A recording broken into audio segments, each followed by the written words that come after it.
give this a try. Going in the gauntlets.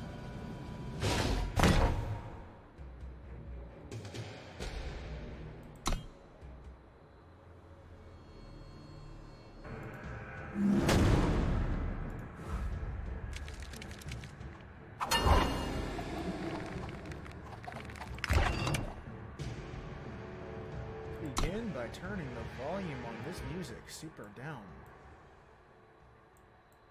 There we go, now I can hear myself think.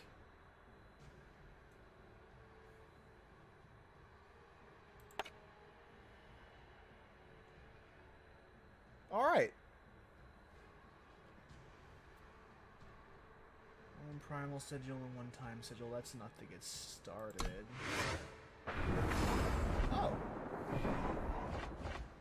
Okay.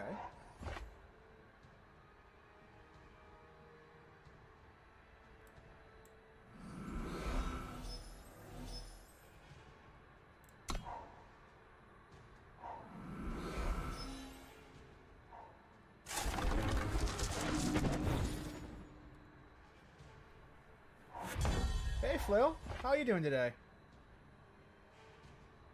Yeah, I decided to play some Eternal.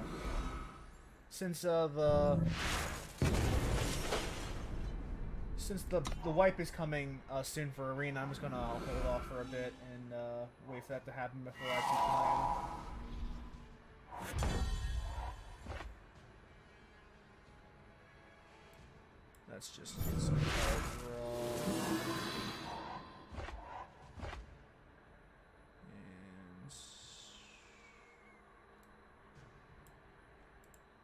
Put that back for now.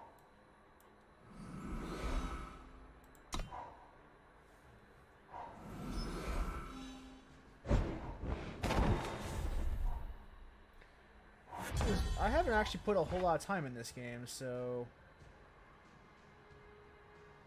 blocking the attack at the end of the turn. Okay. So I'm kind of curious to see how much I like this more than I like actual Magic the Gathering. Oh, bummer. What a miss.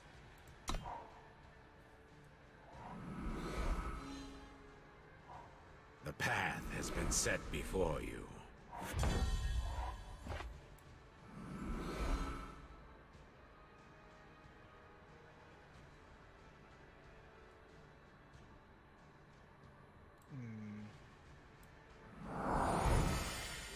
The lights gather. Let's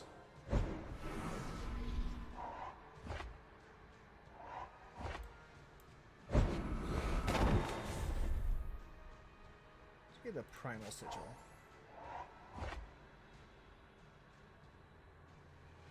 I probably will. Like once I start actually putting time into this game, I probably will start buying the campaigns and that kind of thing.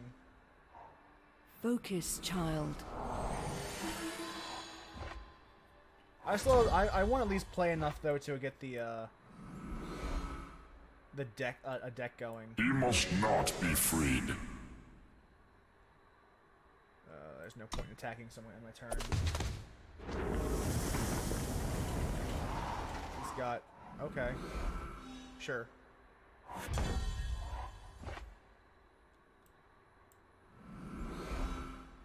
You want to attack?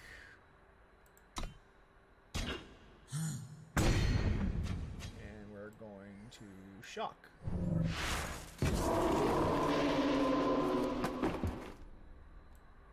I have foreseen this. If you played Magic, the rules are very familiar, so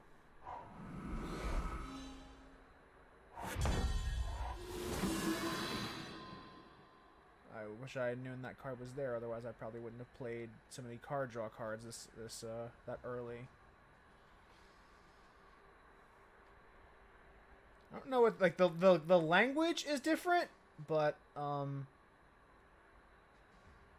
it's overwhelmed you. But the actual rules are very similar to Magic.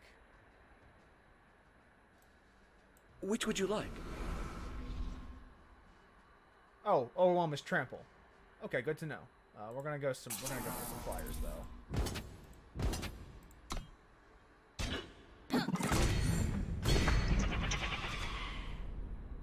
Overwhelm is basically just trample. Okay, that's carryover damage.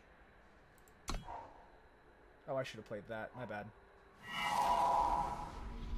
It's actually not crime, though, since I kind of don't want to commit too hard to a board at this point.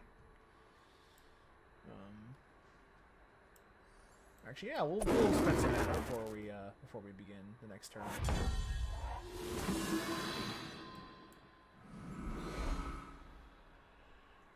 Now, I'm gonna try to get some more flyers out. I can't really block. Oh. I could choose a card to bounce back to my hands. Yeah, we'll or bounce back to my deck. I'm gonna actually not do that though. I am gonna attack with a bunch of shit because he can't really afford to block at all.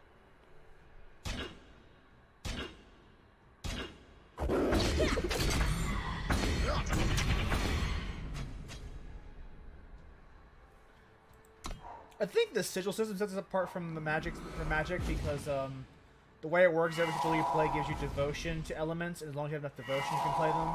But mana is basically colorless. The touch of shadow. Which honestly is a better way to handle the mana system of Magic.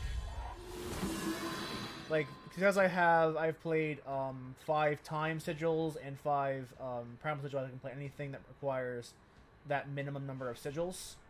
But mana is basically can be spent in any way. Yes, and that's also the thing, Flail. That Flail pointed out. That means they can afford to have cards that require high devotion to certain factions, but low overall mana costs. One false prince transform into. Okay, interesting effect. It's a 5/5 with trample, but if it gets targeted by a spell, then it becomes a chump. So let's start just flooding with attacks.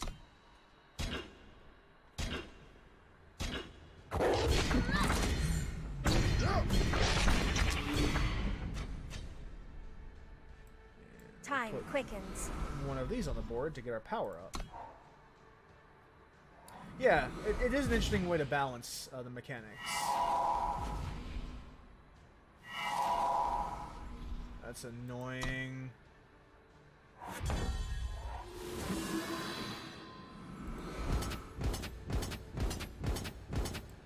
And the reason's just not swimming the board with everything at this point. This is still pretty low level play, so I have no real reason. Like, the opponent's not particularly difficult, and it is the AI.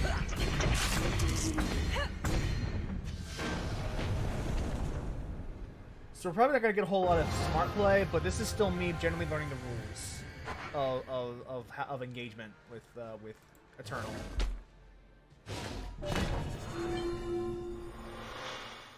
That one loss is from I had to stop the game early to go do something in real life, so I took a loss. So we're just running the gauntlet for a few hours to see how this game shakes out. 'Cause I'm actually been really liking it so far. Like as a I don't have any time sigils, so I'm gonna actually just redraw. Yeah, that's a better start.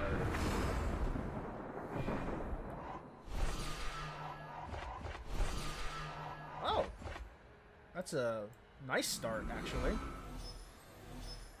So this is also a digital card game and not a physical card game like Magic. You can do things with stuff like the Echo tag. And Echo means when you draw it for the first time, you get a copy of it in your hand. So because I drew 2 Echo cards in my starting hand actually becomes 9.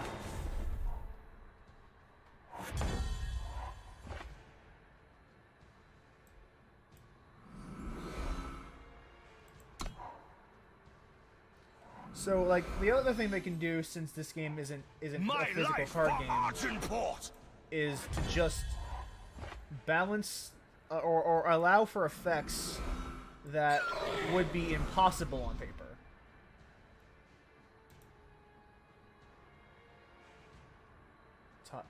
put it into the top 10 cards of your deck. Okay. Interesting.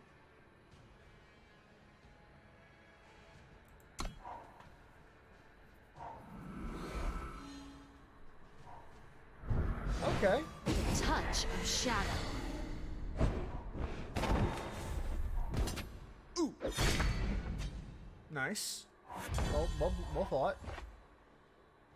Flying deadly. Oh, okay. So deadly is basically death touch, and ambush means ambush is basically flash. So this means that it's a 1/1 flyer that can be played on the opponent's turn when they're blocking, and has death touch, which is a very good combination of spell effects for a 3-drop. At least it would be in Magic. I'm not sure if it's the power scaling is different here in Eternal. I'm gonna pass the turn and just draw some cards. As far as I'm aware, there is no hand limit. Oh, that's good. Echo combined with the buff.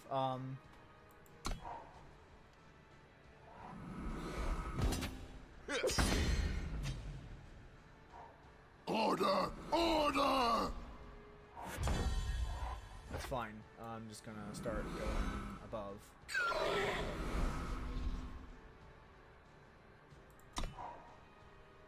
Oh, I should probably put this flyer out sometime soon too, so I can get some card draw advantage with it.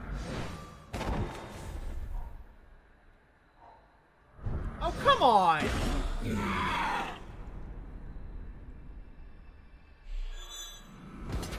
Ooh.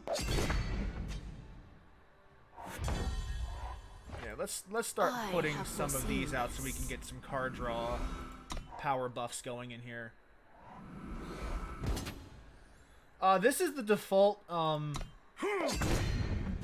this is the default deck that they give you when you start.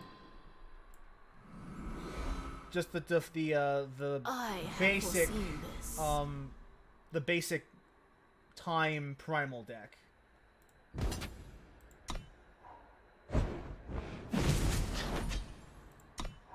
I mean, he seems to be doing decent. The problem is that, like, he's used up a ton of cards. Okay. Wow. Wow. Okay. Ooh. Like, his effects have been irritating so far, but not really damaging.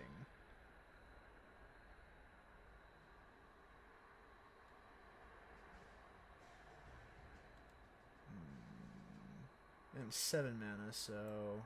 Which would you like? One with deadly. Yeah, we'll do the death touch minion. And flyer. And we'll soar above.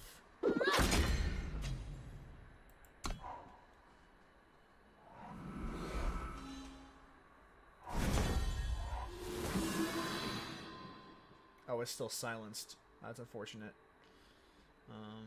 Okay. And now he's not attacking because he knows, so... Oh, Jordan, I'm not... It's a fast spell, so I'm not sure why I can't play... Can you not play fast spells straight up? Do you have to wait for your opponent to do something first? I'm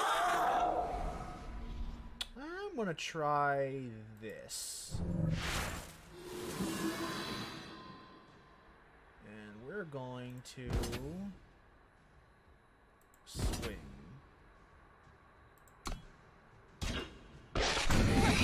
Oh, I miscalculated. That's my bad. That's my stupid ass mistake. Oh, to attacking enemy. Okay, I get you. I misread that. Read your cards, kids. You'll be better off for it. Start turn. I wonder if this counts as 2 card draws for the purpose.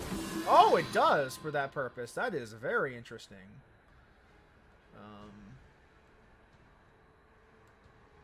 Wow. Okay. It's a power move. Sure.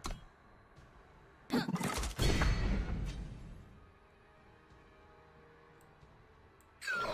one out. Sure, we'll put one out.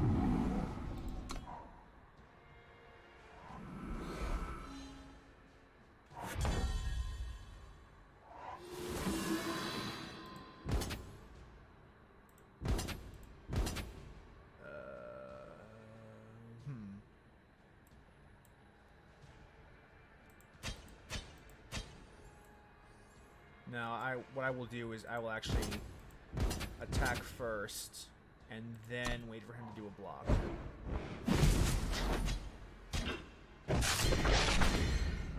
And now we'll ping it for 1. Oof. There we go. And that takes care of it until it gets drawn again. And we'll put another one of these on the board. Make each bullet count. Wow.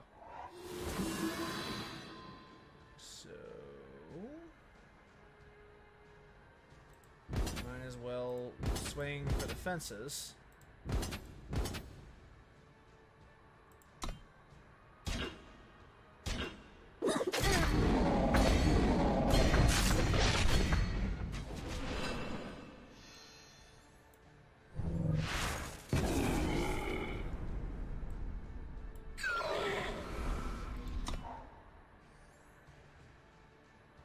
Oh, you can't do anything.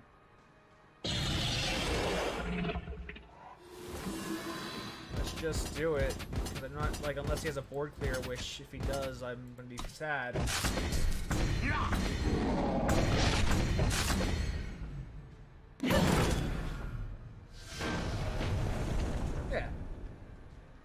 This is an interesting game. I like the mechanically. I just need I need to A, get more comfortable with the mechanics, and B, get comfortable enough so I can play against other players. Because I'm probably going to spend most of my time with this game fighting the AI, just until I get used to it.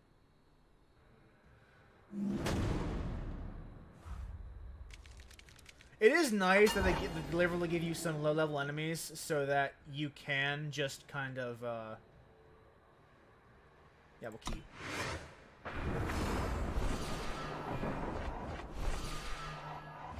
And we're gonna play a time sigil. Time quickens. What they can also do, thanks to the their devotion system, is they can have cards that give you mana without giving you devotion. Like they splitting those two mechanics up, those two separate mechanics, is actually a really smart decision.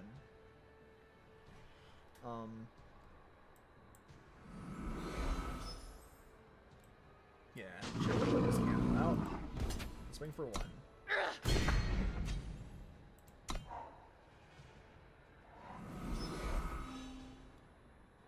Wow.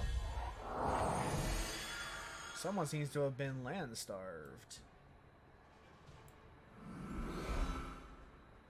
Yeah, the fact that mana and devotion is separate gives them so much more leeway in how they can design and gate cards from being played. Not on my watch. It's just really smart.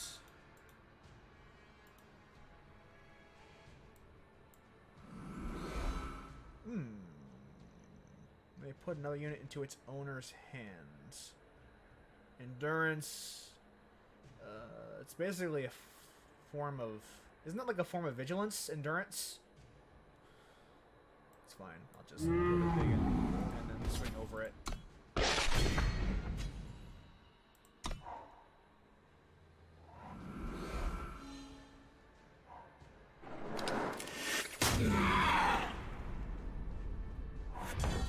Okay. That's also fine. I'll swing. And I will play... Yeah. Let's just put another one out there. Sure.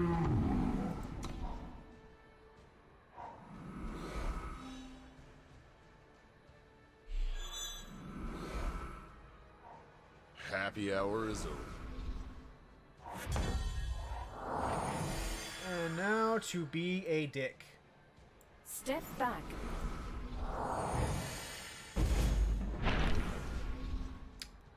Yep. Dick.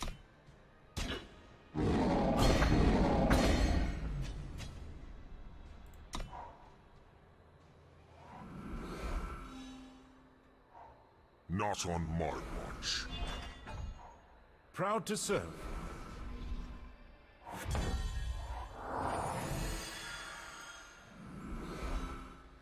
Now he could double block, and he probably will. But I'm going to swing anyway.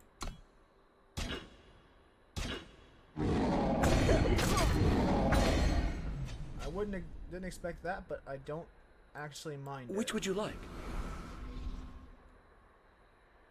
Let's get the trample out there. Trample boy. And more life.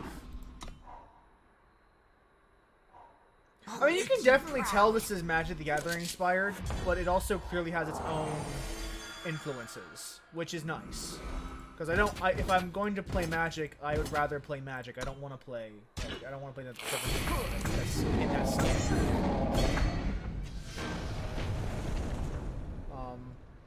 So it is helpful to have that distinction. Even if I'm in the discovery phase where I don't know the rules and just kind of learning as I go along, it's nice that it does its own thing in a couple of very smart ways. Which it's one of those things where when you play Magic for a while, you start to really see its flaws.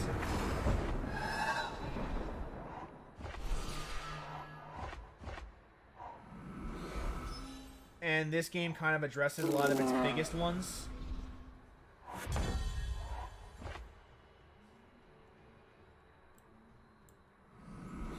And we're going to swing. He's going to block. It's fine. Oh, no, he's not going to block. That's even better. So I'm going to have to be a little slow. Almost there. Okay.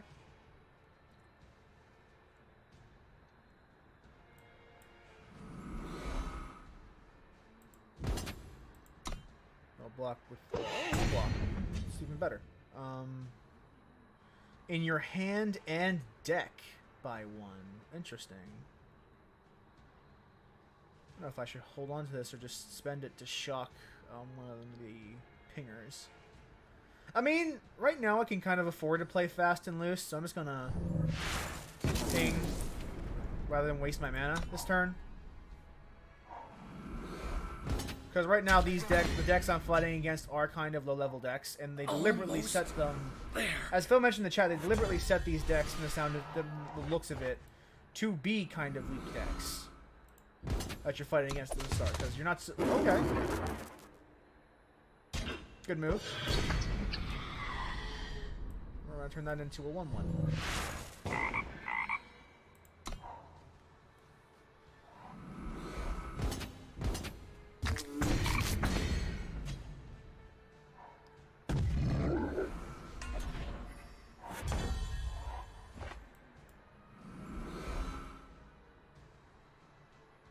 I'm really worried about my life right now, so I'm just going to get some extra cards, because next turn I get to put some better boys on the board. Well, I would if I was able to draw a sigil. I'm gonna have the dart doing some rearranging of my board.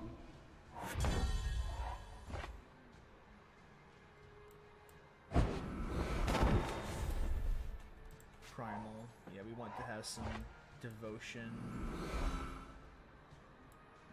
Which would you like? I'm going to put the deadly one on the board to kind of give myself a blocker.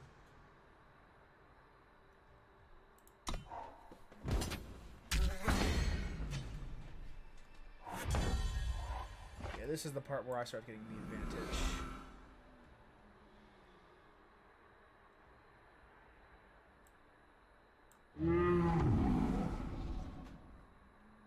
And as I go.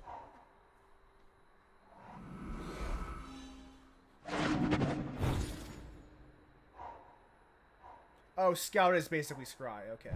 Oh, fuck off.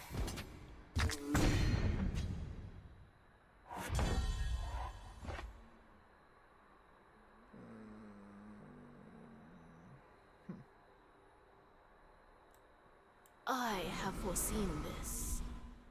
I want to start drawing a lot of cards soon, so it'd be nice to have that there.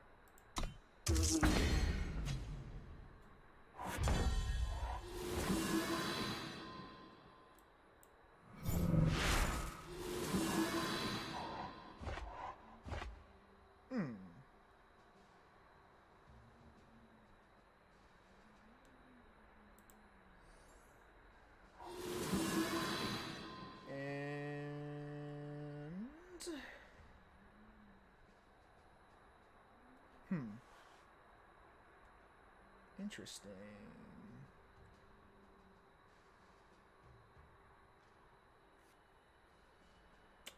I'm thinking about that too. Yeah, so his fake can activate a second time.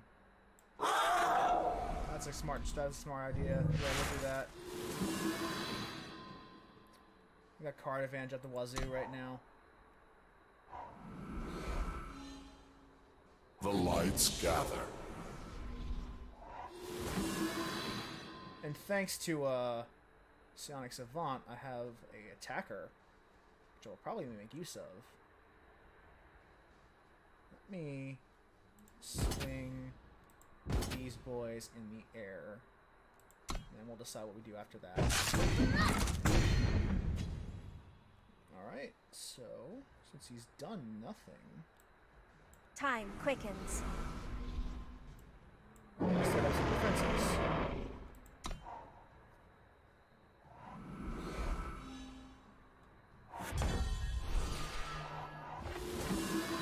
I also love that when you get the Echo bonus, it counts as 2 draws for her. So that's interesting the way that's worded then in the back end. He must not be freed. And... yeah, sure. We'll probably do a large block with that.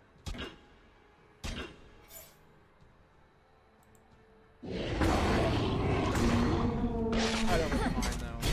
I don't mind losing that one.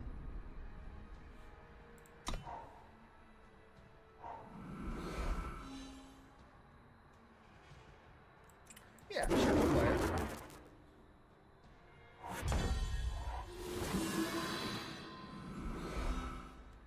And we'll swing with a bunch of shit.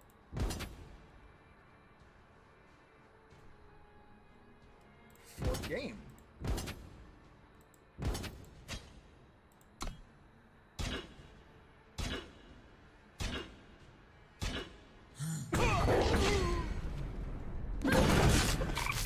Not quite game.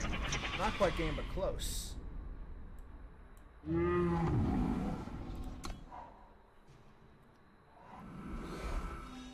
If she's left unattended, she can escalate quickly, I've noticed. Especially if you have the right deck. Card draw is apparently really easy to come by in this game.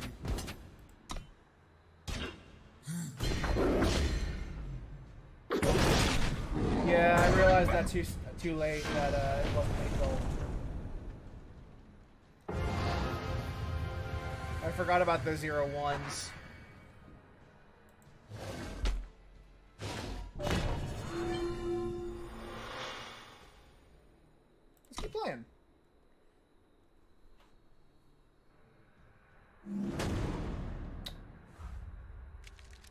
I think I like that you're not punished for redrawing the way you kind of are in Magic.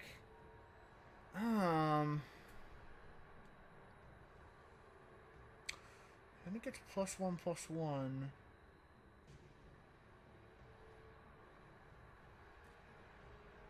I think I might redraw this because I don't have anything really to play. Like, I don't have a board. I'm gonna actually redraw this despite that otherwise seeming like a decent hand. Okay, that's actually much better.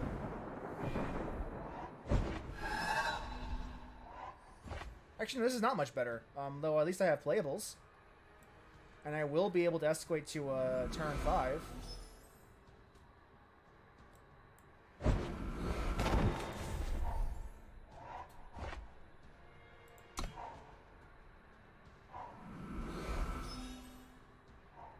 There is no honor in death. That's lame. Oh, this must be going after my deck.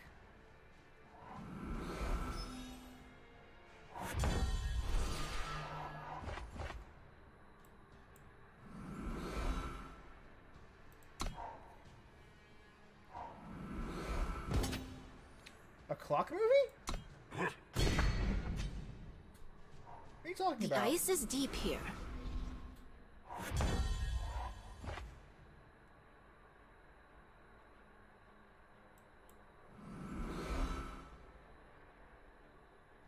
Can't really swing. Oh, look at a clock.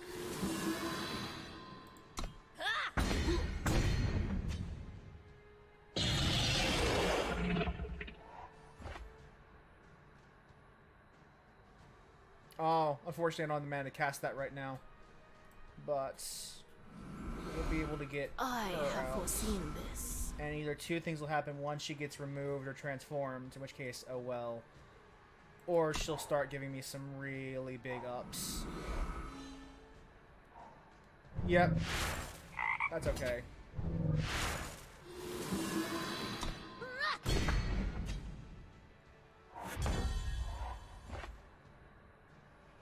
Into its owner's hands. Huh. Not useful for now, but I could. Oh, I could put an Echo Woman back in my hand, and I could technically get a copy of it, I suppose, since it went into my hand. Oh, when drawn. Never mind. Doesn't matter. Doesn't count.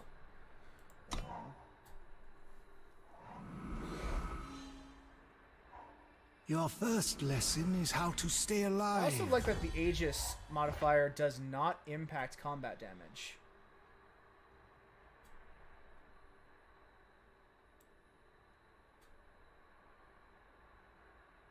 Okay.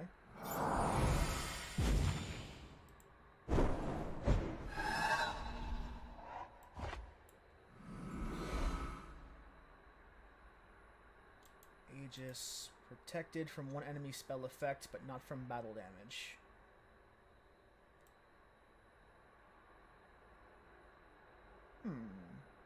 Step back.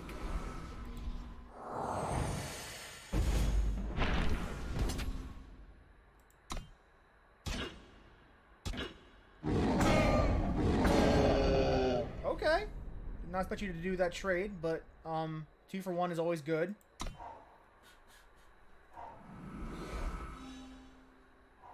Oh, The I ice get it is now. deep here.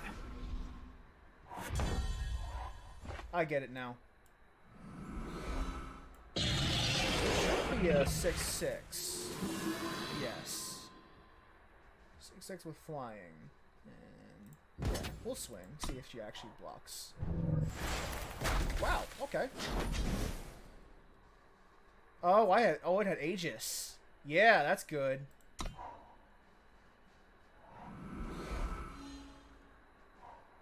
We all change. Watch this!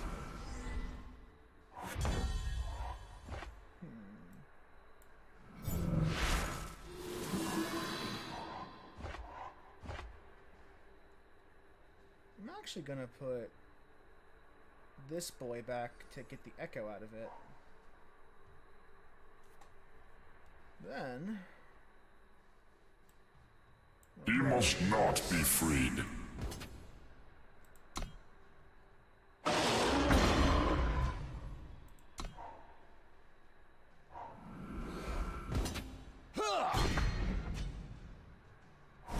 Five seven is good.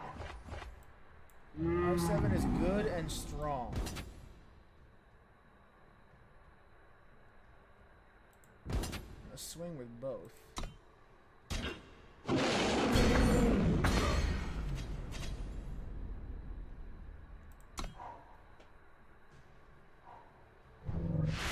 Winds protect me! That doesn't matter. Not really.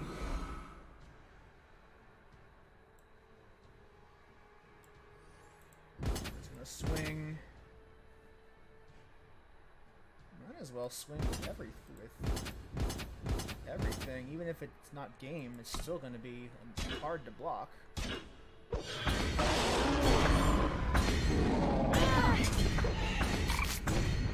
Wow, okay. That's good for him.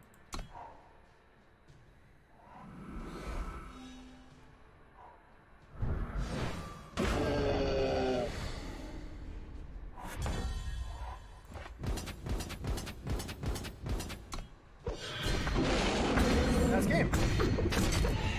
I actually do like that they give you weak opponents so that you can get used to the mechanics at first. That's a very smart decision. Turn this fucking down again. Holy shit.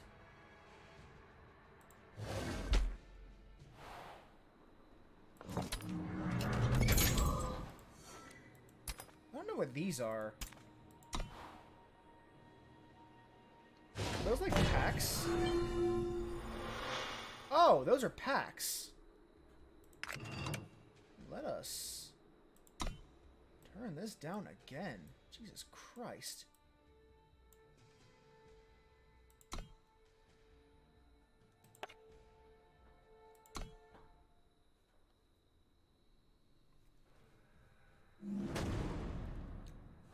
The Strangers.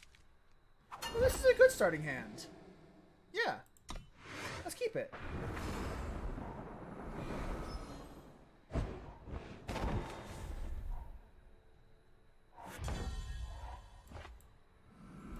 Time quickens.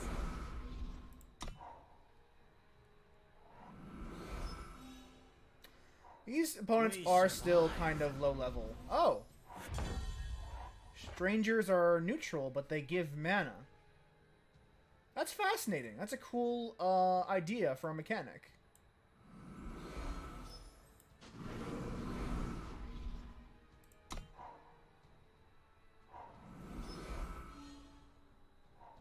We forge what we need.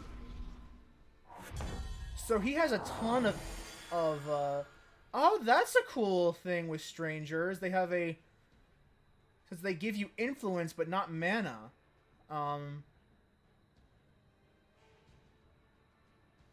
What an odd idea, but a really rad one.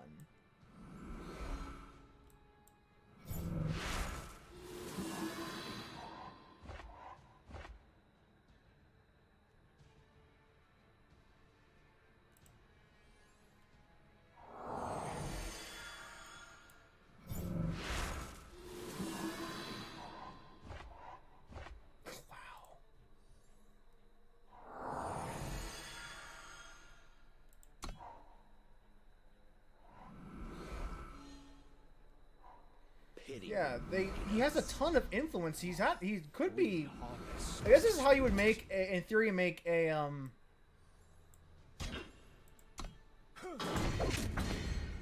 try or a quad or even like an all 5-color deck. And that's cool.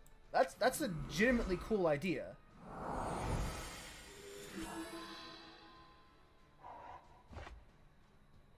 Oh well.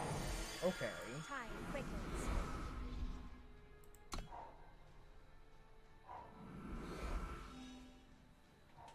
We learn what we must. So this is a weird We pass judgment. mechanic. Yes, I could have blocked. I don't really matter.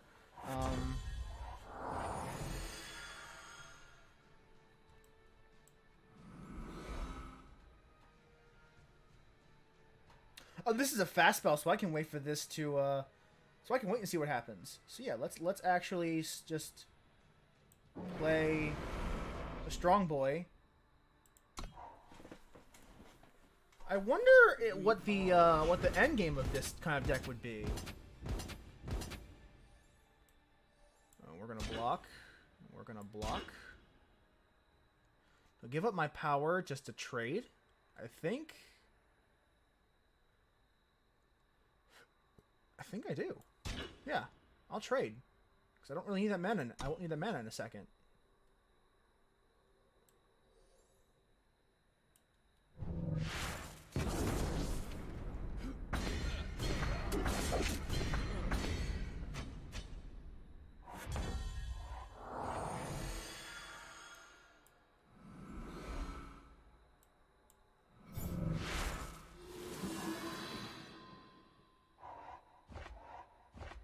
Wow, I'm getting a lot of second sight. So we'll ping you. And we'll draw again.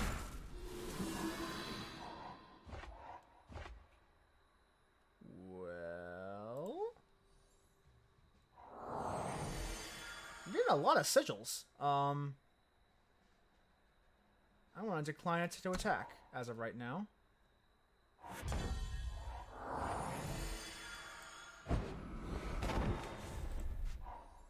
Tutor for a sigil.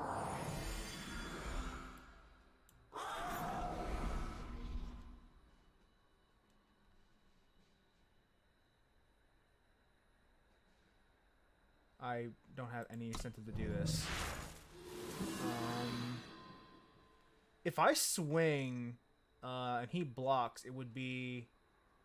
I'll open myself up to being pinged by an instant, so I'm just gonna pass. Yeah, I am playing sigils instead of seats because sigils are depleted unless there's or seats are depleted unless there's a sigil in my hand. Oh, it's the opposite. Okay, I read that wrong. That's my mistake.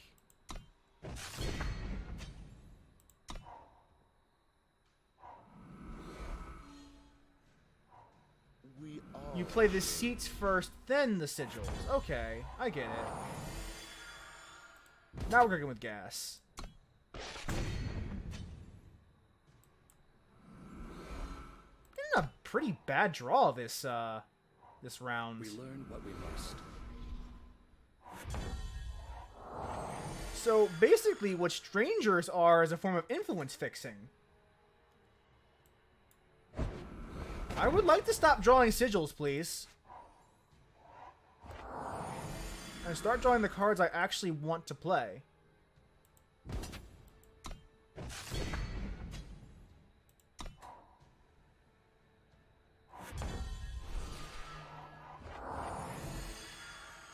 I'm supposed to put one out. Because the benefit I have right now is I can't really do anything about my 3-3. Okay, thank you for pointing that out, Phil, because I actually thought it was the opposite, that, you needed... Which would you like? Let's put more flyers out, because he seems to not be able to deal with them with any real ability.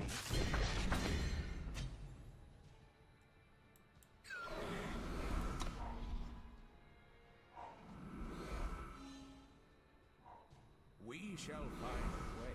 Yeah, so I don't see, like, I guess there's a good travel deck for these.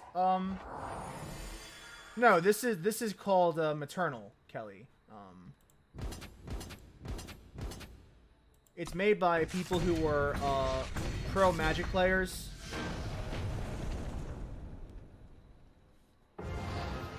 Looks like strangers are good for fixing your influence, but not your mana, which is a very interesting concept. Since I'm kind of used to the two of them being linked up, but it's actually pretty rad that you can separate them. And like it's actually a really cool idea. I like that the game does this. That's a really... It is always night. What does that mean? I'm gonna need to redraw this hand immediately. Okay.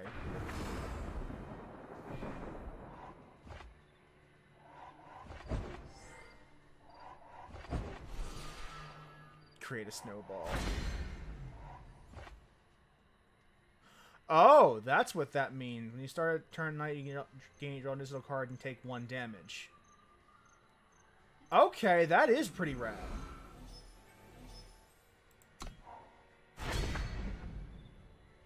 So it's extra card draw in exchange for ticking down every turn. That is a pretty cool concept. I'll give them that. I'll just wait till the end of my turn, since all of these are kind of fast spells.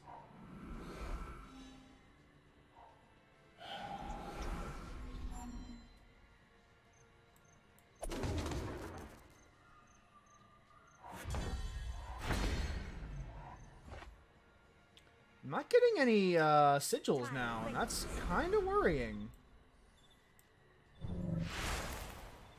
I would like to draw sigils, please.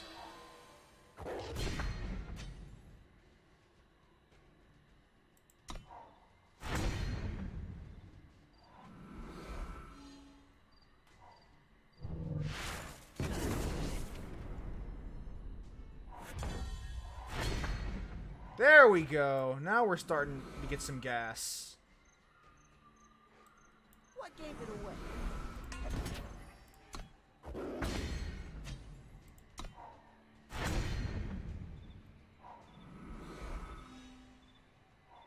I must focus.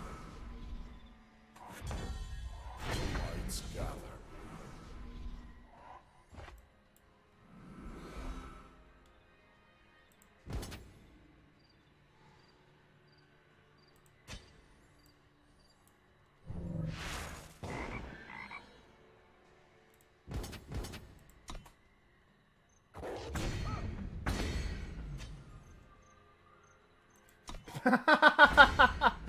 That's good. That's funny, Matthias.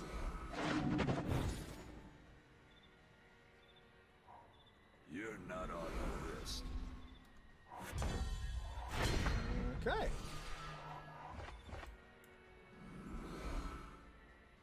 Whew. Well, let's just polymorph it.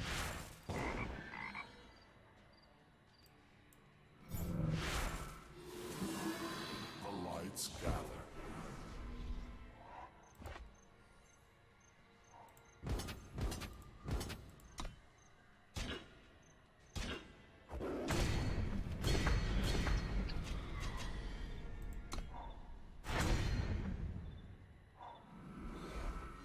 This would be a cool bonus if Rare sight indeed. Under the cover. he was actually able to capitalize on the fact that it's night. Because he is close to death. The lights gather.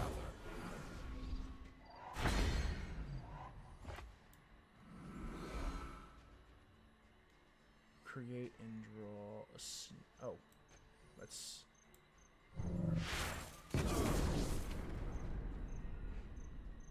Ah, I think that's just victory.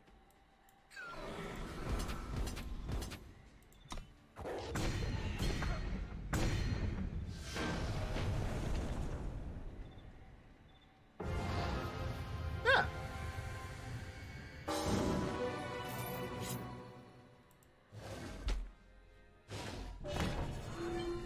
I know that now, Flail, but yeah, let's claim my rewards.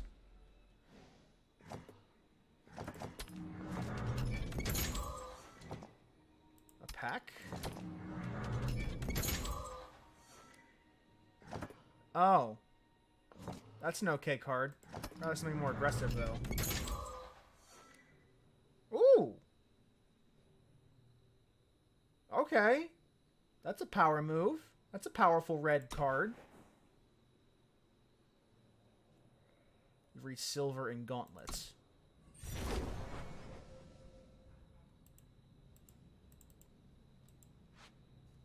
Let's open some packs while we're here.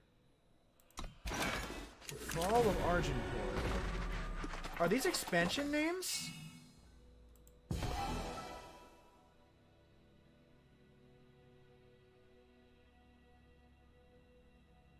So I don't actually know the lore behind like Eternal's quote-unquote world.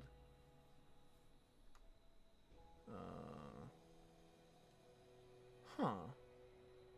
Unit -1/-1 reached in your void. So that's a good late game card. Flying, deadly. First card played in turn makes it night and extends by turn for rest for each player.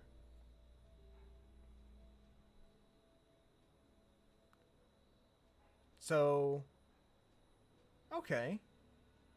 I'm not sure how the Nightfall mechanic actually works. The first Nightfall card played in a turn makes it night and extends it by a turn. Oh, so like night is a condition that has a certain X number of turns before it lapses and becomes daytime again. And you can extend that condition by playing nightfall cards. Okay. That makes sense. Stun an enemy unit. One officer gets plus attack equal to that unit's attack. Okay, so if like she stuns a 5 power card, she becomes a 5 power card. That's cool. And it gives you some relative safety when you're swinging in. A 1/1 with the fights seems weak unless you can buff it with your hand, so on the top of your decks, you deal 3 damage to an enemy. Your turn of unit, your void, give each unit, give one of your units +1/+1 for each spell in your void. Now it is oh, it's fast and slow spells. Okay, yeah, okay. These are some really interesting effects.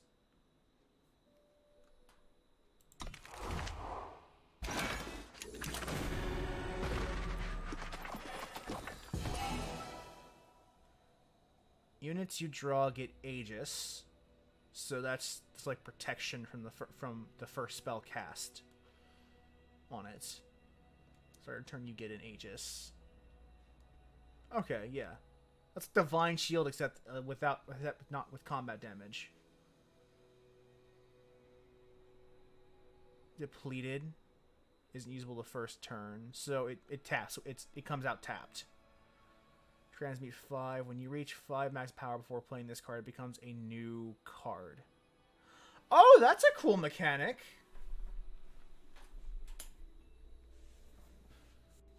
When you reach 5 max power before playing this card, it transforms into a new card. Give a unit +3/+3 and lifesteal this turn. So I can play it to gain influence, or I can hold onto it to turn it into a buff for one of my for a buff and lifelink for one of my units. There's some really interesting mechanics in this game.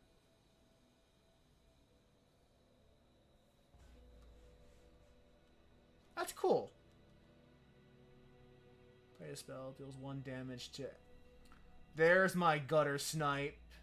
There's my gutter snipe equivalent. Not as strong as gutter snipe is, but I want to keep my eye on you, Boo, because I can build a deck around you if I get enough copies of it.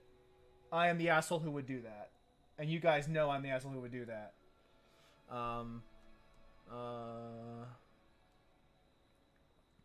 Okay. This gives you Death Touch.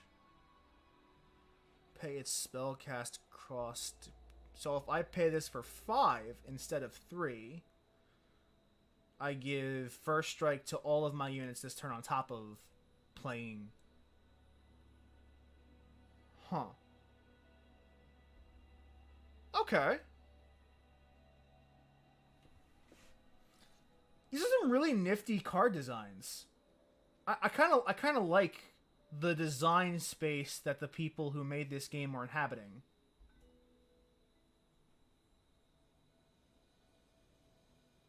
There's some really neat stuff here.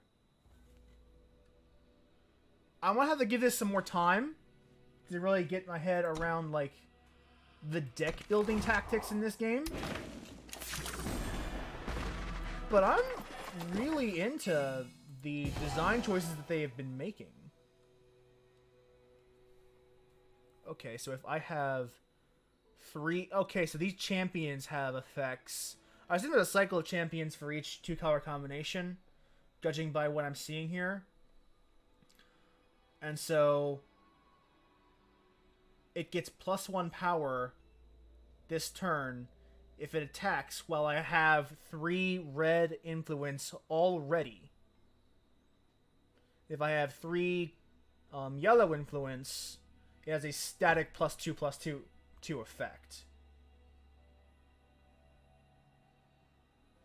That's rad. And so this is a deck that would love to have Praxis Stranger. Oh, I see. Okay. I see the deck building idea here. So you use the Stranger to build up your influence quickly, so that your cheap 3-in becomes overstated for its cost. Although I assume once the Stranger gets kaput and the influence goes away, then it too would lose its stat boosts. Yeah, that's rad. I'm liking this a lot. Give something Death Touch. Forgive me if I start using a lot of MTG terms, because there are a lot of one-to-one. I find the warp mechanic very fascinating from a card advantage standpoint. The end of your turn, strangers get 1 attack. Just straight up 1 attack. So you would summon a bunch of little-bodied strangers to build the influence up and the mana up separately. And then you use cards like this to boost all of your strangers' effects. Or stats. So then you start swinging in with 2/2s, and then they become 3/3s and 4/4s, or they start getting lifelink. Or... yeah, that's... To be clear, Lord effects are just strictly +1/+1 boosts. But, yeah, they get tribal bonuses. Silence an enemy unit and put it in the enemy's hand. Or, silence a unit in the enemy player's hands, they discard it? I guess if it's, like, immune to being discarded, that's good. Also, I love cards like this that are modal, where you get to choose. It's often very, very good game design to give your players options.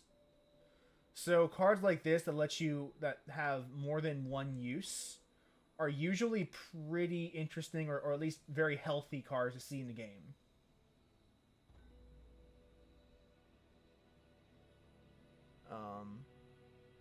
But yeah, there's... Pay 6 mana to give it +2/+2. Okay. I like that ultimate, like, I'm not sure I would use that terminology, ultimate, but I like the idea of a one-time use, mana pay effect. Like, once you've done it once, you can never do it again. That's something that MTG could probably start, like, bring in for a couple of effects. Like, effects that you can only use once or twice, and then you can't use them ever again. Because in MTG, the way they would have you do that is by sacrificing it. But you don't often want... yeah. Oh, yeah, I guess... well, Monstrous... yeah, I guess that would be... no, Monstrous is different. Because it's a +1/+1 counter trigger. So you technically could not pay... like... because Monstrous isn't really that. Monstrous is... oh, no. It does have the trait of being monstrous. I forgot that they did that. Huh. Bring back Monstrous. Because those are cool ideas. Listen to me blubbering about card games while you guys are here. When you probably want to watch me actually play fucking card games and not talk about them. Read 5 spells you play. Play a 5. So relics are like artifacts, yes? Artifacts are enchantments. They're just like static objects that stay on the board and have an effect as they're on the board. So for every 5 spells, you get a 5/5 dragon with flying.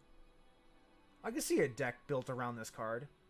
I can see a card, yeah, I can see this card like being a theme for a deck. We prefer them on motorcycles.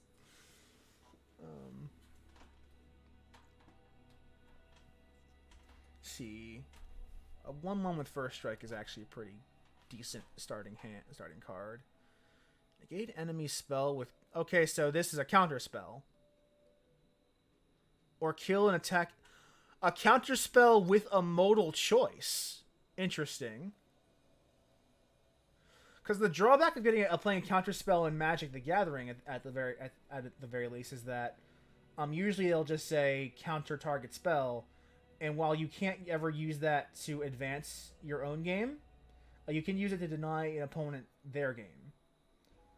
So it's interesting that they're giving you the chance to like do something other than counter with the counter spell. They're giving you options for other ways to use this spell other than just its idea of countering another effect.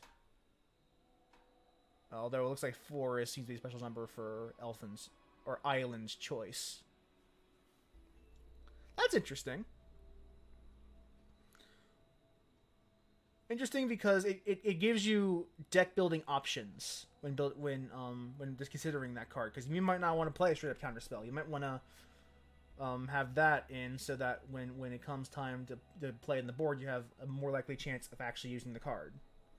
Because there might be a time where you don't ever get a 4 mana or a 4 mana spell that you want to counter, but you may want to get rid of a big boy.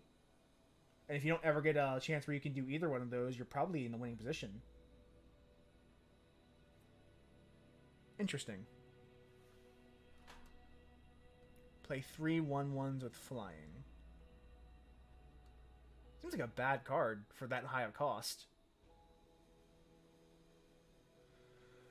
Oh, cool. They have like the strategic goblins are switched into 2 different tribes in this game. I would like to learn more about the lore of behind this game's world. I guess one thing I'm kind of missing from this is flavor text. Like these don't have this like descriptions of what they are in the context of this game's overall storyline. And that's never really necessary, strictly speaking, for a card game. But people like me tend to like talking about it and like reading it and getting immersed in the world. So it is admittedly a bit of a bummer that you don't have that kind of that flavor. Although I presume this game has a story mode and a campaign mode to make up for that. I kind of want to see that stuff in the cards themselves, because that's what I'm looking at like 9 times out of 10 is the cards. And then also, Hearthstone has a problem as well, where and part of it's due to the fact that like it had to be on mobile, and you don't really have the space for that kind of stuff on mobile. But it's just one of those little touches that gives players another way to hook themselves into the game.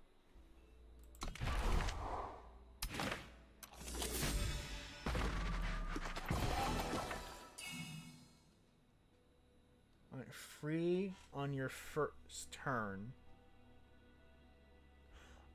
Oh, so I could play this for 0 on my first turn and just swing for 5.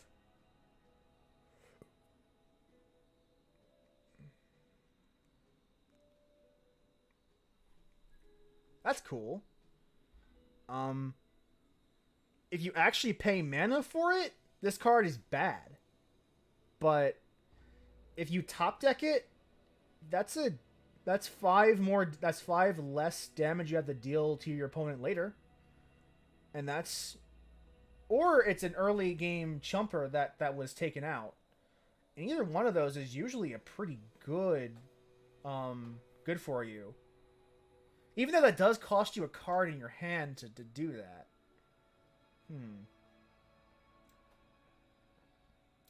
This might be one of those trap cards, actually, where it looks enticing when you actually read the effect and think about it for a second. It's not that great, because the best case scenario is your opponent's down 5 life, which is good, but you're down a card. And that's worse than being down 5 life. Or especially early on in the game, because this game has 25 instead of 20 life in Magic. So this might actually end up being effectively useless. Oh, hi, Pebble. Welcome to the stream. We're pontificating about the differences in Eternal compared to oh, hi Plato. Yeah, well, this is yeah, I don't really see like I probably wouldn't actually now that I've actually talked it out and thought about it, I would never put this in a deck. This is actually a pretty bad card. I've talked myself out of this card the more I talk. But it's the idea to have like a card that is free on the first turn, but otherwise kind of overly expensive. I just wouldn't do it with a card like this where it's literally a one-time attack and then never again. It's gone afterwards. Unless you silenced it and removed its text. I'm thinking too much on this. Ignore me. Kill an exhaust. Kill an enemy that's tapped, and deal 2 damage to the enemy player.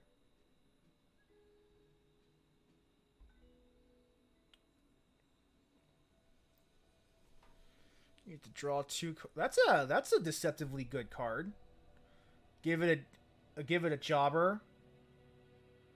And then you get extra health, and more importantly, 2 cards. Actually, no. Oh yeah, because if you give it something weak, you could actually end up drawing something better from your deck, even though you're at a net 0 card advantage. That's still, depending on what you sacrifice for it, better off overall than you were like beforehand. Oh, yeah, you're right. It is instant speed. So you could just literally wait till the end of turn, decide you didn't need a jobber, and then you have a card, like 2 extra cards your next turn that you weren't going to have before. Yeah, you're right. That's good. That's a good card. That's something I would probably put like 2 or 3 of in a deck. Probably not 4. 4 is excessive, but maybe 2 or 3.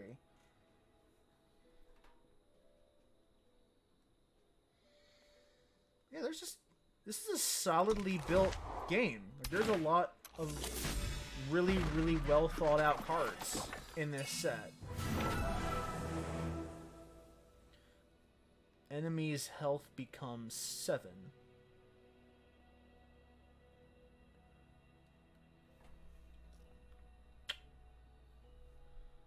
Huh. 7/7 for 7.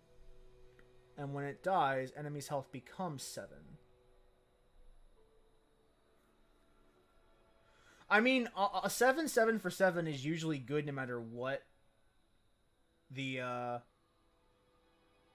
matter what kind of text it is. In this case, this text, either worst case scenario, you give your opponent some extra life when it dies, which is, in the grand scheme of things, not a big deal. Or best case scenario, they've somehow taken no damage up until you casted this card, and then when you cast it, you do so for or you swing in and you know they can't block it because when they kill it, then they take a lot of damage. Well, not damage. Their health is set to a lower number than they were. Which means there's almost never a point in the game where this would be a bad card. Unless, like, we're talking super early on. Interesting. And kind of like a hard check to life gain decks. Yeah, this is like a hard counter to a life gain, especially if you have a way to pop the trigger without having your opponent to do anything.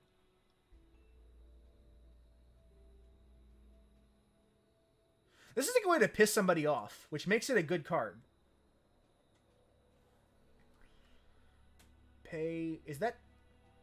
Does that 2 mean 2 life or 2 mana? I presume that's 2 mana. Oh, you're right. You could devour this to really piss somebody off that had a ton of life. I mean, that's a 9 mana combo, so that kind of hurts. But you could do it.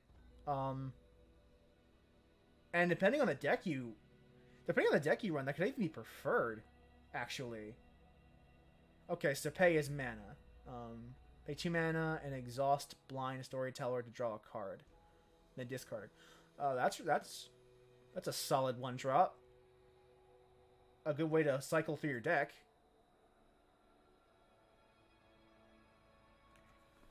That's a solid way to cycle through your deck, actually. I would gladly pay 2 mana for a card draw, even if it got, to cycle something I wasn't going to play anyway.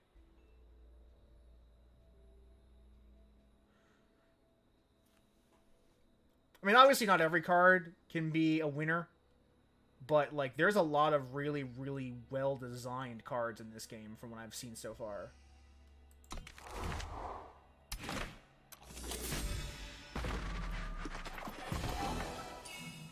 The more I think of it, the more I look at this, the more I actually want to get into this game a bit more. After like playing a lot of Arena. This could be a good, like, back and forth, playing a bit of Arena, playing a bit of this, and, like, just getting different experience, like, getting different flavors of similar experiences. This is really interesting. The more I talk about it, the more excited I am to start really getting into this game, like, start, figuring out deck combinations and color combinations, and seeing how the details start working themselves out. There's a lot of really, really cool ideas here. Oh, so when this ticks the bucket, you get a copy of it from your deck. That's cool. That's good card advantage and a good way to consistently buff your creatures. And a good way to disincentivize lethal blocking. Ooh, Lightning Bolt. I missed you. I missed you. You... Oh, from your... Oh, so it literally just comes back whenever it dies. That's even better. So yeah, basically when it dies, it comes back. I misread that. Thank you for the correction. Can you silence an equipment card? Because it seems like once they're in play, they kind of just disappear from the board, at least from what I saw in the UI. I suppose if I had a silence effect, it would actually probably show me the card attached to the creature on it.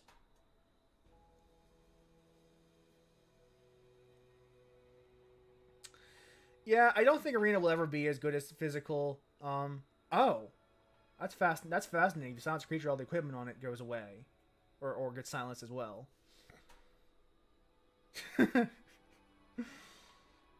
No worries. Thank you for joining the stream, by the way. I do agree with you. I think Arena, at least in its current state, is limited. What Arena's problem is, that doesn't really have a way to play casually.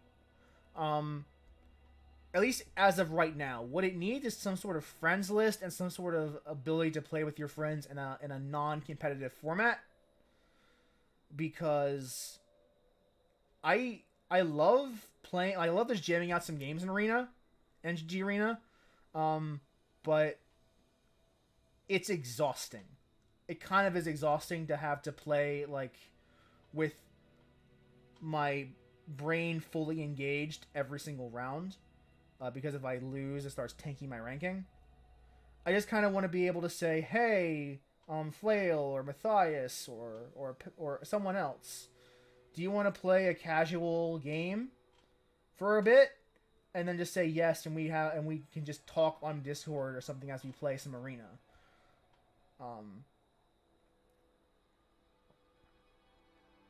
Like that's honestly one of my biggest problems with Arena right now, is just the lack of social features and the lack of casual ways to play.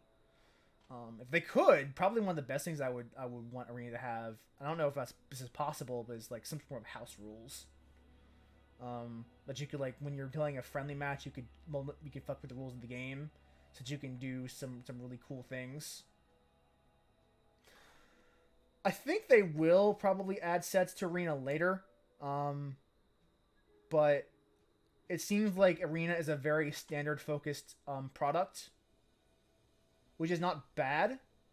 And I'm sure they might even add some sets later, because they know people data mined the current beta, they found the Shadows of Innistrad and Eldritch Moon blocks.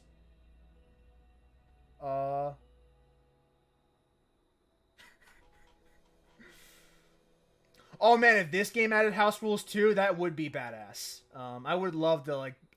Basically, house rules are some of the best parts of card games. Honestly, like just being able to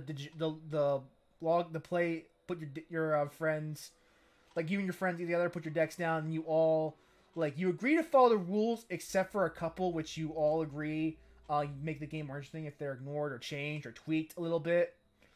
That's one of the best parts of physical card game products is just being able to say, hey guys, do you want to play a version of the game where like we toss all our lands and we play where there is no such thing as mana.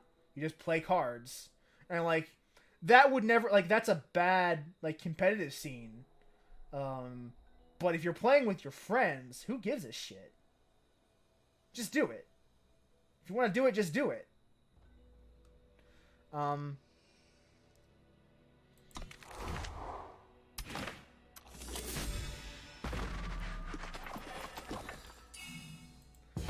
Or like if you want to play Commander, but you want to play with Planeswalkers as your commanders, Blizzard or WotC,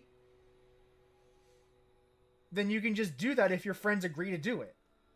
House rules are great. They're like ways to errata things in ways that make the whole table happier.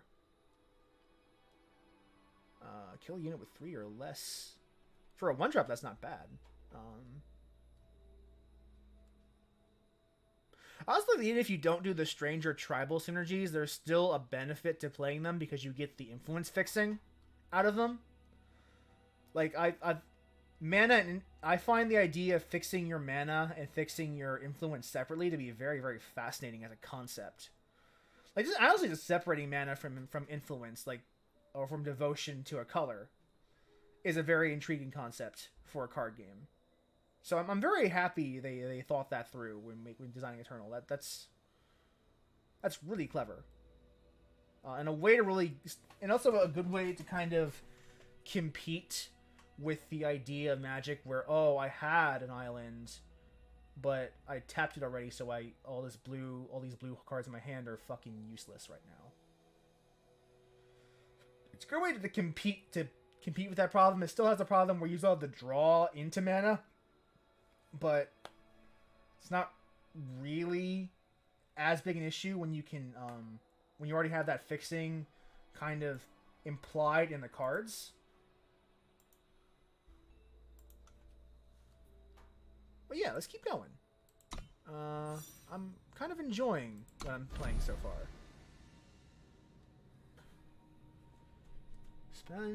Build a deck from new cards, use it to fight AI opponents. Keep all... Oh, this is draft. This is draft mode, basically. Huh. So, this is Arcane Dust from Hearthstone.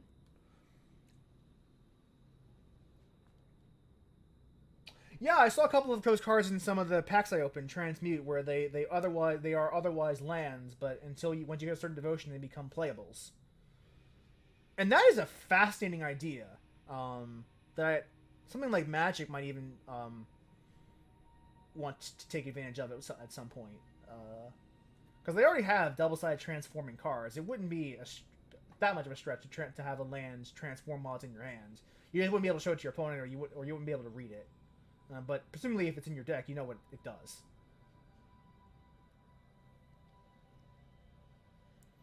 I haven't really been mana fucked the way I have in numerous games of Magic, so they're doing something right.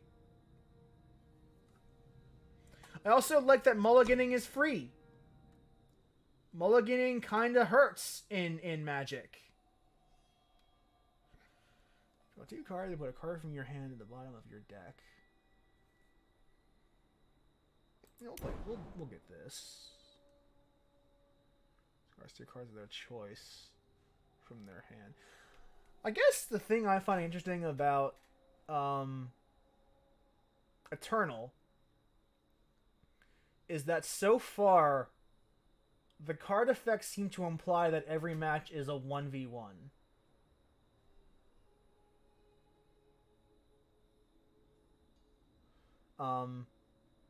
Like I said, the enemy player, which implies that there will never be a circumstance where you're playing against 2 or more people. Which is kind of a bummer, but like considering the format we're playing at, that makes sense. I did hear that the mulligans in Eternal are fixed, and since per player means both you and the opponent.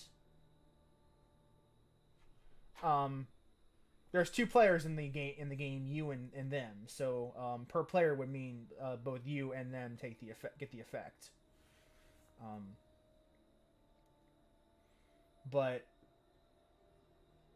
I guess the one thing, like the mana, like that goes like having a decent starting hand full of sigils already goes a very long way to solving the problem of Magic, where you get the bad draws. I should probably start picking cards. 1 unit +4/+4, gain 1 armor for each of your Valkyrie. These are both buffs. I kind of want to get a creature. That is smart. Once you've picked your 2 colors, it locks you in so you don't waste time picking or drawing from things that you can't play.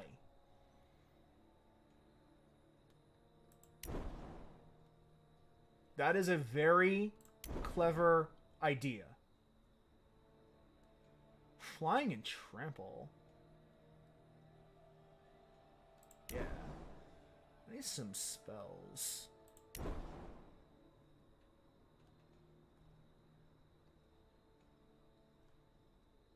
Oh, so you could basically... That's an instant. I want you.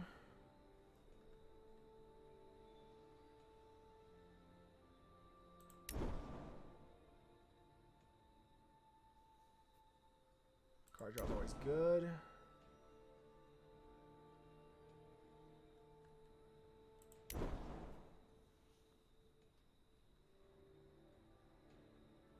Empower.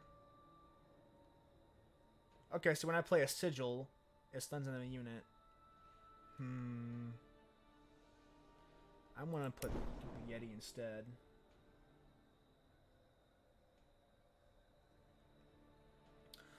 Yeah, that's quite one of the perks of it being a digital card game, honestly, is that they can do the fixing. Like, that's another problem with Magic Arena, is that since it is fundamentally paper Magic, they don't take advantage of, like, as you said, they don't take advantage of the fact that it's a digital game, Matthias. As a result, you do get really bad draws. You get extremely bad draws in Magic, and when you get them, they feel bad. And it's not your fault. You can make a perfectly balanced deck and still get the 7-land draw, or the no-land draw. It's just something that's unavoidable, because it's still fundamentally paper Magic. Whereas since this is a digital card game, they know that they can literally just fix the draw. And then shuffle your deck afterwards. And you can't ever see it, but it's there, and it's there to help you. It's there to make sure that when you get an early hand, it's never one that is abjectly miserable. Like, it might not be great, but it's not abjectly miserable, and you do still have that out with the mulligan. And I'm gonna say this. I'm gonna say this, like, for the record. Magic's mulligan system is fucking trash. It feels bad to mulligan. Even though you know you have to, it feels bad to do so, because every time you do it, you are deliberately sacrificing card advantage. And no one ever wants to do that if they can avoid it. So I found, I and many other people have kept risky hands because they're afraid of losing very, very good hands otherwise. And it sucks. So, like, seeing someone take that, like, I guess it makes sense as the people who design these are or either former or current Magic Pro players. So they've had the bad hand, and they want their game to make sure that you don't get the bad hand. And everyone who's played Magic knows exactly what I mean when I say the bad hand.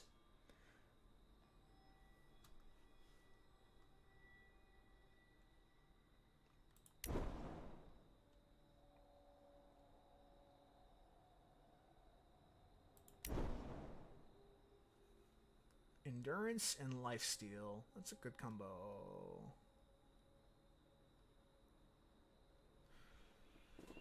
Yeah.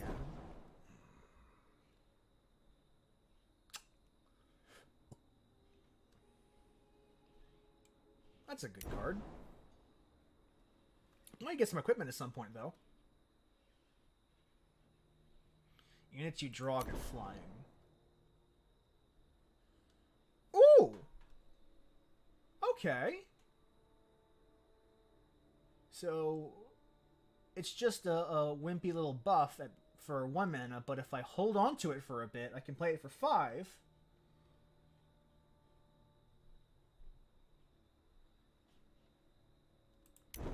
Yeah, that's actually a good way of putting it, where it is it is basically MTG, but if they had built it with the knowledge that if they had built it from the ground up with the knowledge they had gained from years of trying and failing. And I don't for the record, Magic is a very good game. It's just that there are many things that everyone, even Mark Rosewater himself, has said that if I could redesign this game from the ground up, I would make a lot of very fundamental changes to how the game works. And doesn't mean that the game is bad, it means that it's flawed and imperfect. Yeah, you know what I mean, Plato. Where it could be better than it is.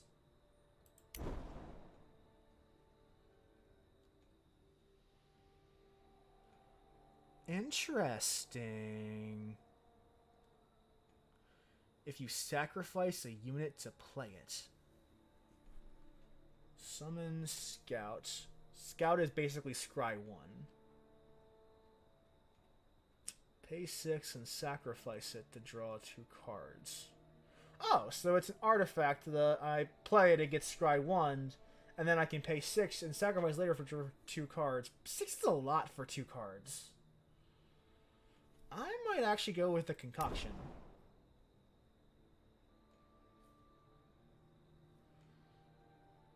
Bonds. When played, you may exhaust a unit of the same type to reduce this card's cost by the exhausted unit's attack power. Oh, that's Convoke. That's a superior Convoke. So if I have a card with 4 attack, I can tap it and pay 2 to play this guy. That's a good effect.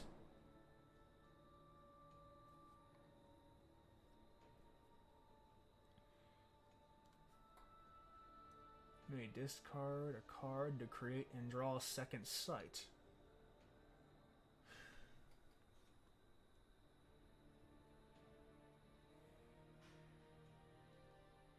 I have a fair number of Yetis, so I'm not terribly... not as much as I think I have. Yeah, I have 2. So the odds of me getting that +1/+1 aren't high.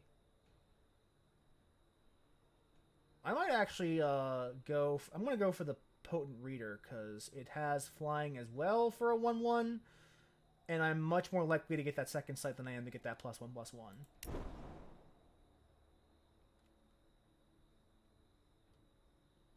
I already have a Peacekeeper's Helm, I believe. Or did I throw it away? No, I have it. Overwhelm. Oh, Trample. Flying and Trample and Bond. Yeah, that's the keeper. I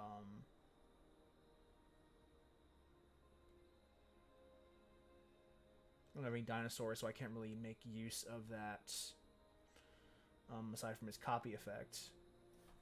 One of the 4 highest cards enemy deck that cursed the cursed player can't play cards with that name. Huh. Once per turn, you may pay 6 to draw a unit of your choice from your deck with equal to or less the number of units. Oh, that's already a 5/5 for 6, which isn't terrible. But that effect, that tutor effect, is really good. It's also my first time, so if I end up doing terribly, I'm not really upset about it. So let's start.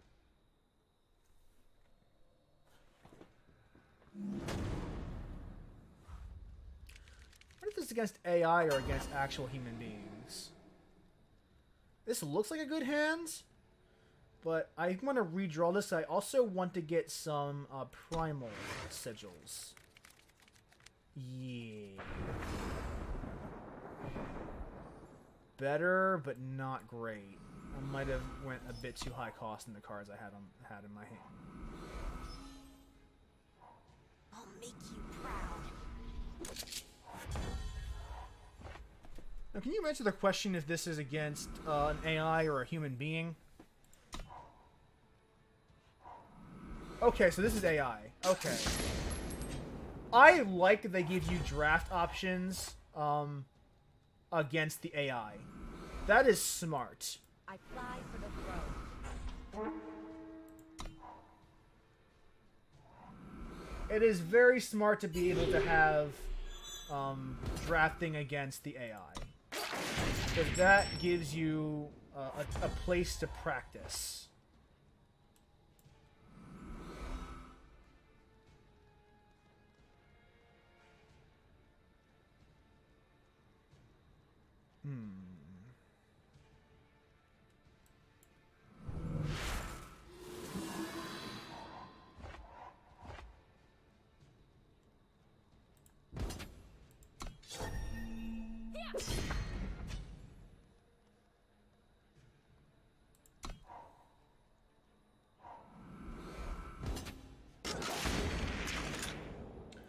I do have this on mobile as well, so I might actually consider just taking advantage of that fact.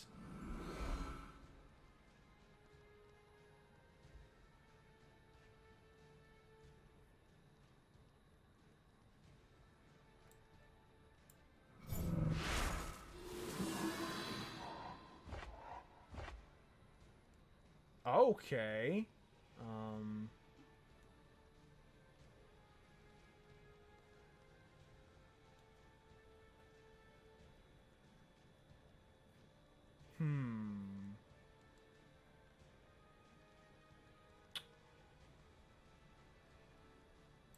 I'm gonna put this back for now. I'm also Do as I do. I'm gonna tap that to give it a boost for now.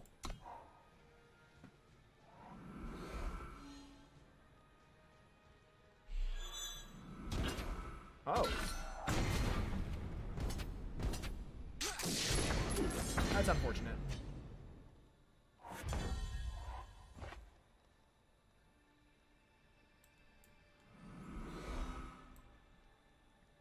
No sudden moves. Oh, oh shit, I fucked that one up. Oh well.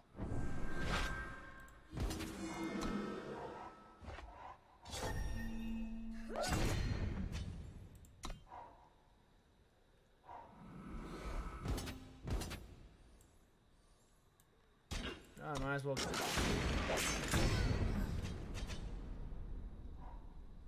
me, coward!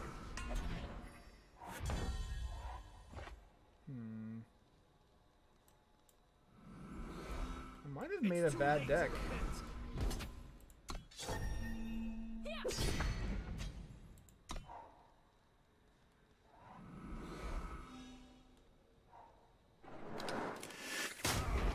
Oh, that's lethal. Whoops. I was never really good at draft, so that's not a surprise, but let's keep going. Yeah, that wasn't pleasant. I made a couple of really big mistakes there in that game, so not entirely out of the possibility. It happens. Yeah, I'll keep this.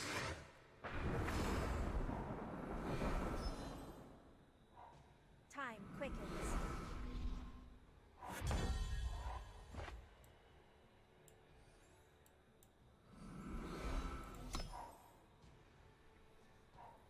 The speaker approaches.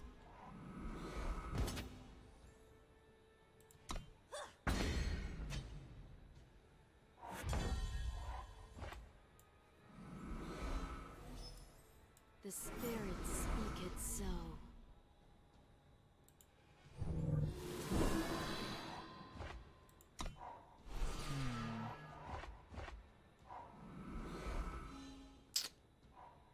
Focus, child.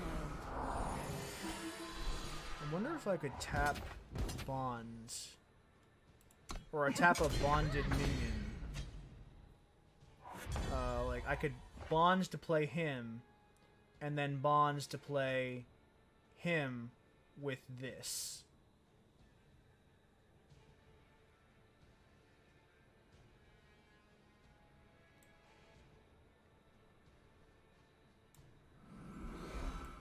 You can do this.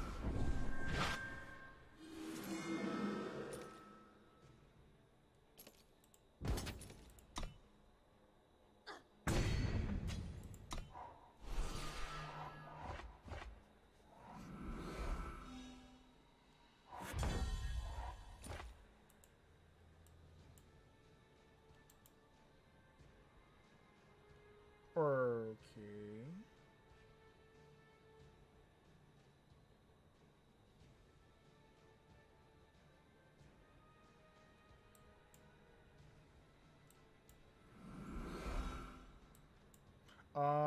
Huh.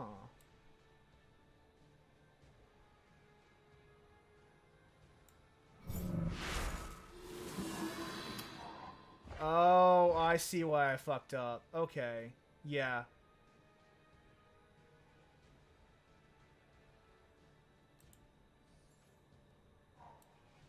So I can only bond to things that have the same type. Okay, yeah, that's where I fucked up.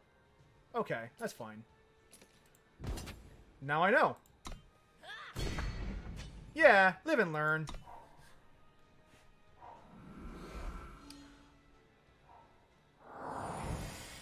Not a big deal, not really.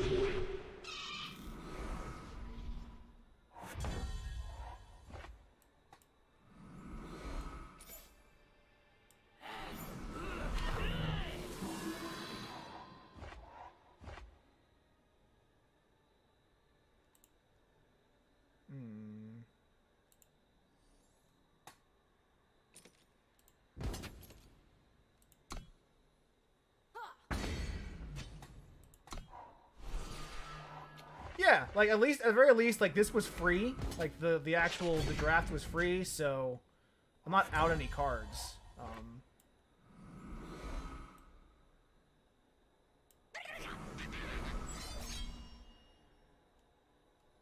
I could probably actually safely swing in with this, and even if it gets blocked, it's not a big deal.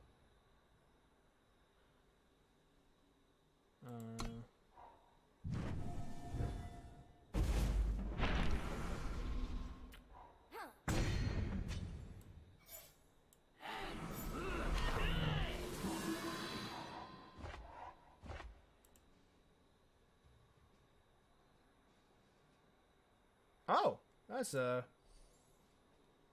wow. Yeah, okay, so that actually, like, so Bond is really good for a tribal deck. And that is cool. We've found it.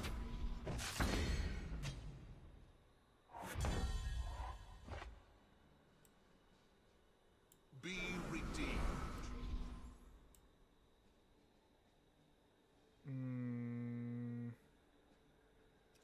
I don't really need the rebuke, so I'm just going to give it the buff.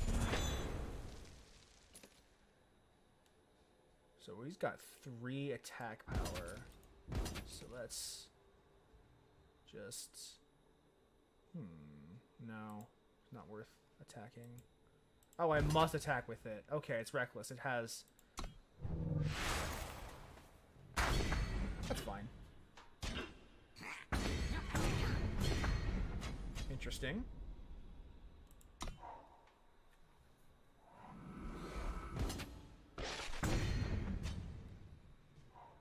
I'll find my way.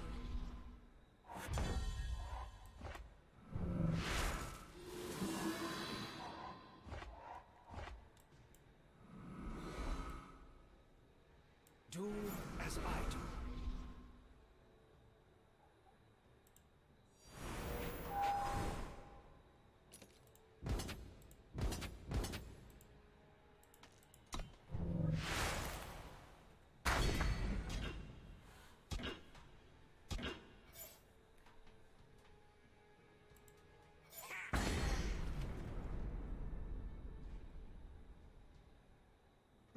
Okay, that's unfortunate.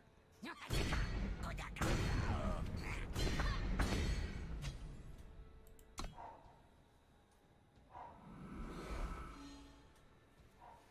would have been great to have this in my hand when I had to discard 2 cards so I could actually get the effect of it.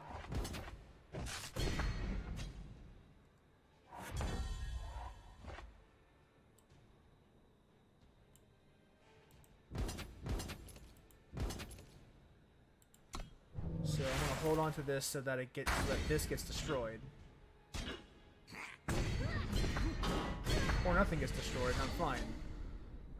So then I just get a 3, 4, 5.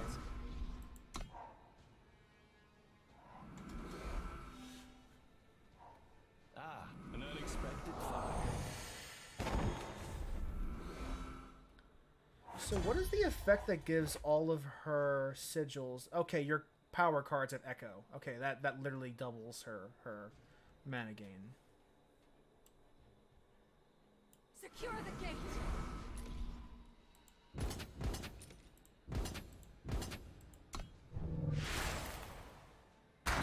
Oh, that's lethal. Okay, never mind. She blocked. Oh, wait, what? What? Why didn't she block? Oh no, it was flying. Okay.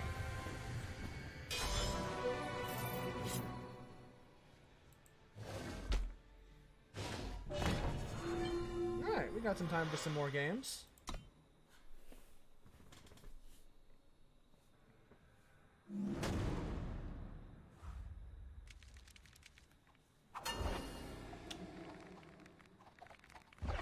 I'm actually going to redraw this hand.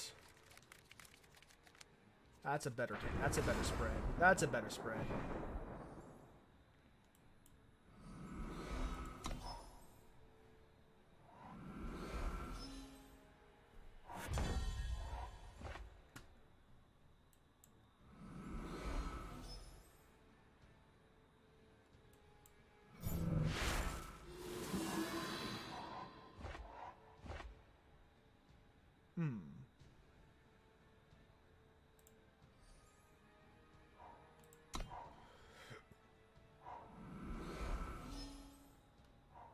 You're worth more dead than alive.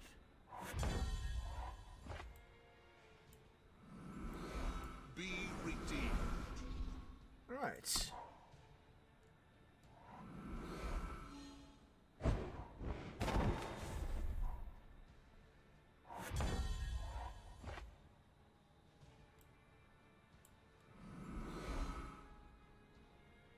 a fast spell. I might end up just opting to do it for the card draw later. I'm not sure yet.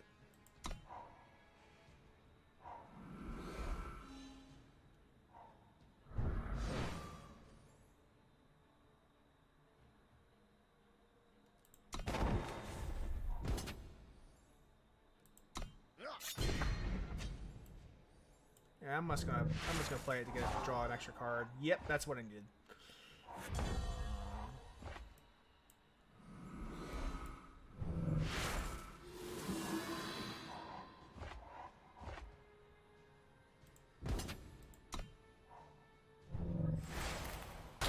Oh, that's a bummer.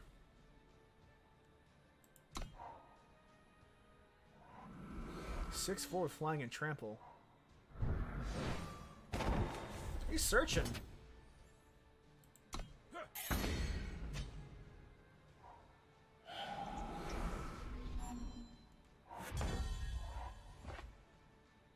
Oh, that's great.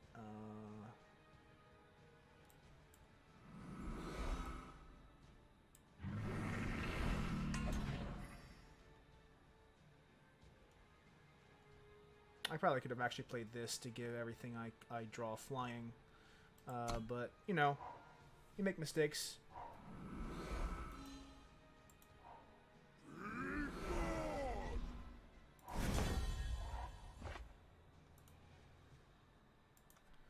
Alright, so let's just begin by playing Don't go this. flying off now.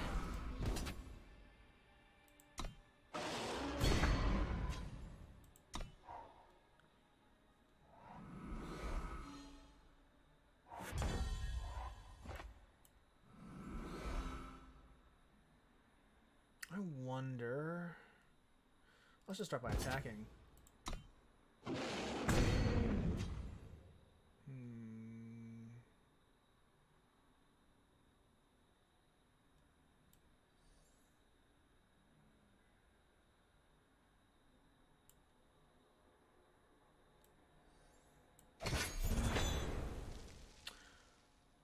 It has no text.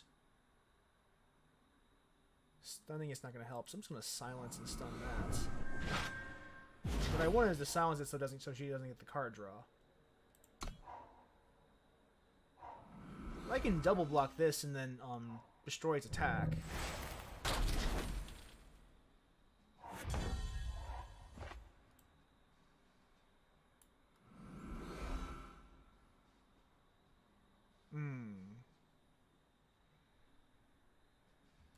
I'm gonna go for... Yeah, let's draw some cards. Oh, it didn't get bonded, so I don't get the card draw. That's unfortunate.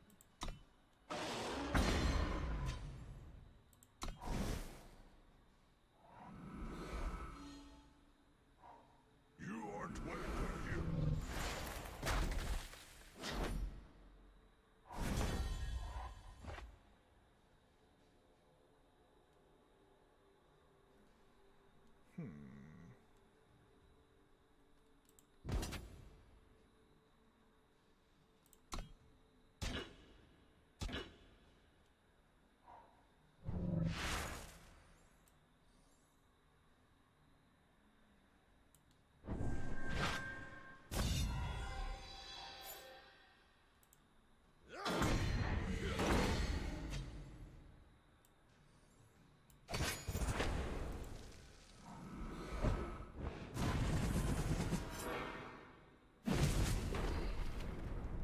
Double damage. Okay.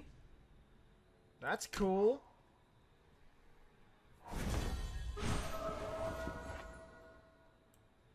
Ha! Flying and reckless.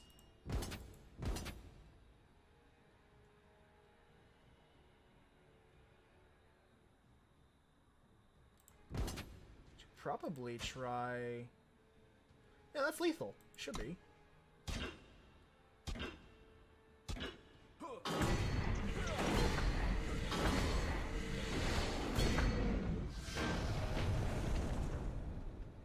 I'll keep that in mind for that. I will probably try the free campaign out one day. I'm looking for a game to kind of sink my teeth into now.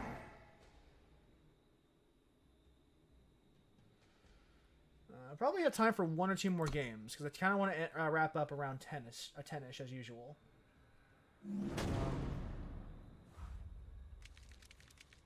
Ooh! Seats! Yeah. Yeah, let's go with this. Some good early tempo.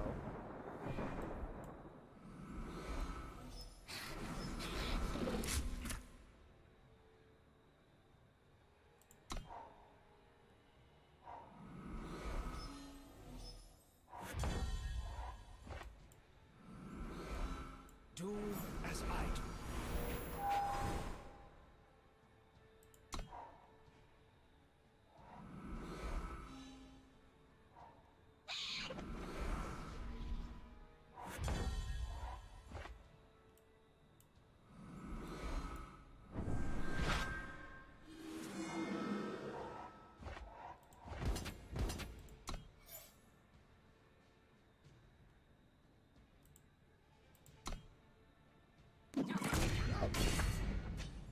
Why did it ask me to select him again? That's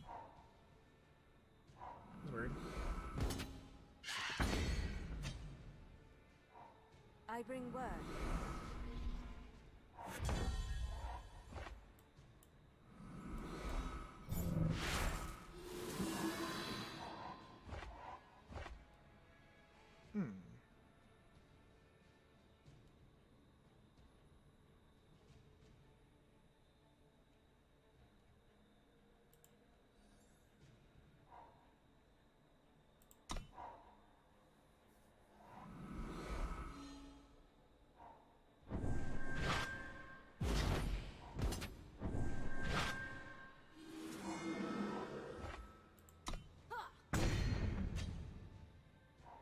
Peace is its own reward.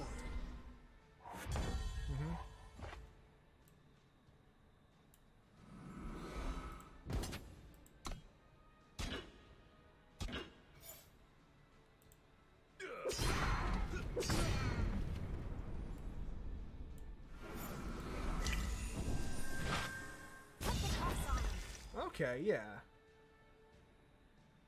That's how it's done. Ah, an unexpected fire.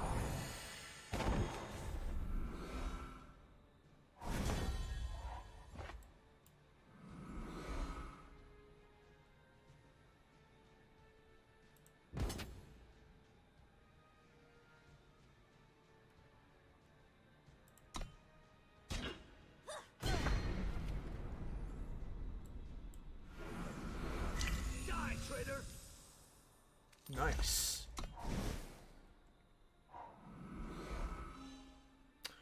Yeah, that is a really fun effect to use.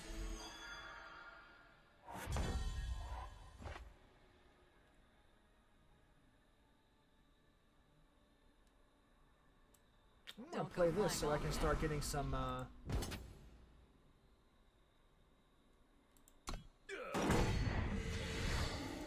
gonna start getting some flyers out. Getting like, having the cards I draw get with flyer or flying would be, yeah, like that, just like fucking that, yeah, exactly what I want. Be redeemed. Let's get a bunch of flyers.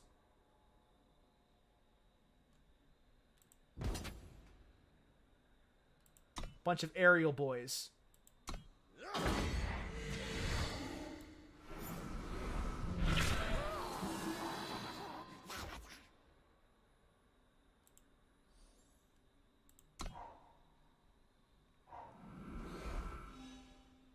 Okay, this is fun. Order!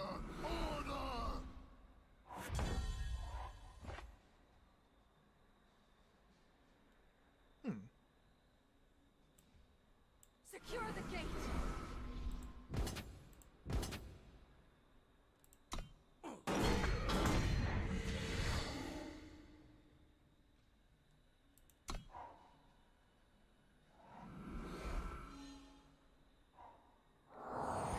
I think I've basically got this match mostly done.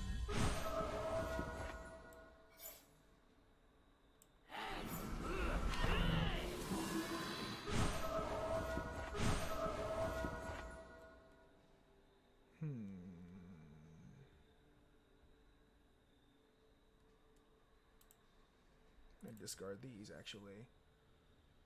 I am going. You can do this!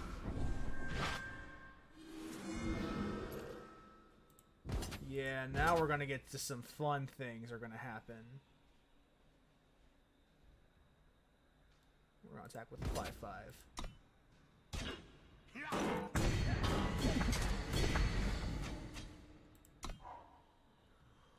Wow, this lady here is a very, very powerful lady. Holy hell.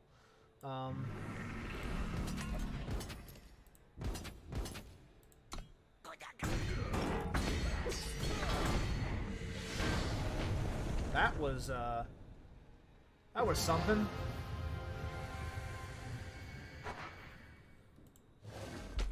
Inspire is a very strong, yeah, that's a very powerful mechanic.